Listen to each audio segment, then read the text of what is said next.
In this demo, we're going to talk about the Shape tool and the different types of shapes that you can draw inside of Photoshop. To begin, you're going to want to go to your toolbox and locate the Rectangle tool.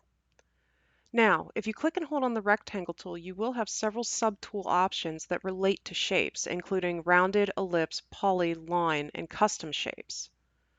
To begin the demonstration, I'm going to stay with the Rectangle tool.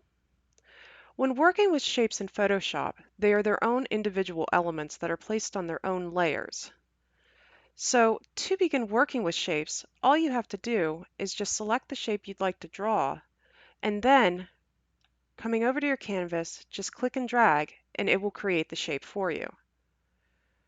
Once you've drawn the shape, I'd like to draw your attention, though, to your Layers panel. Notice now how you have a brand new layer called Rectangle 1, but notice in the corner of your thumbnail, you have the small preview denoting that this is a shape layer. Again, you can only have one shape per shape layer. So what we are going to do here, though, is we're also going to examine how to edit your shape now that you have drawn it. The first thing that a lot of folks want to do is they want to change the color of the fill and the stroke. The fill and the stroke are two elements that make up your shape. For instance, the fill here is this magenta color. If I would like to change this color, I have two locations that I can change this at, either up on the property bar or over in the Properties panel. And all you have to do is just click on the color, and you can select a recently used color, or if you prefer, you can actually come up to the right-hand corner to access the color picker. So if I go ahead here and pick a darker blue, you see how that actually changed the entire fill color there.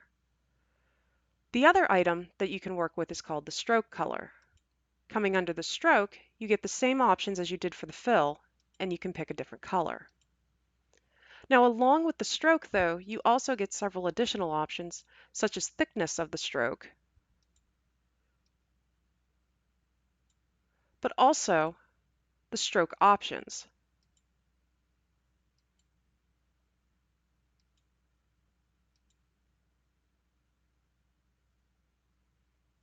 When you are done working with a shape, you can go back to the Move tool, and just like its other layers, these shapes can be moved around on your canvas and positioned. At any point that you need to come in and edit the shape itself, you can come back into the Shape tool, and you can begin working with your different colors again. Now, one thing to show you, though, is if I grab a different tool, let's say the rounded rectangle, and let me draw a second shape here. Sometimes you're going to want to have a shape that does not have a stroke or does not have a fill. To set this option, you would go where you would want to pick your colors, and instead of selecting a color or the color picker, in the upper left-hand corner, you should see a white box with a red line through it. This denotes that you don't want a color displayed. So if I come in and choose no color, you see now I only have my stroke present. So if I change that color and increase the stroke size, what now happens is when I come in to move the object, notice how I can actually see through because there's no fill there. However, again, denote that when I made this second rounded rectangle, notice that it made me another shape layer. Which brings me to the third demonstration in this discussion. I'm going to take the ellipse tool. To this point, we've been working with fill and stroke, but we have not actually worked with the tool mode. At this point in the class, I only want you to worry about the shape, which is the one we have been working with, but you also have a pixel option as well. The pixel option, you lose the ability of having both stroke and fill available to you. However, if I make a new layer and I call this shape pixel, this is just like drawing with a brush tool.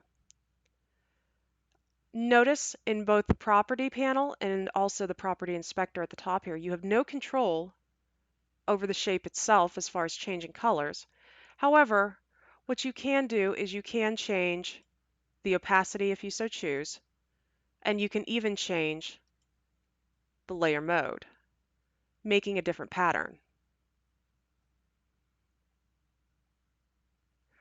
The only thing to be cautious of when you're working with your shape tools, and I'll come down to the custom shape tool to demonstrate that, is that when you switch between shape tools, it's going to remember the last shape mode that you were on. So you need to double check this to make sure that if you want it to be a shape so that you can work with fill and stroke, you can.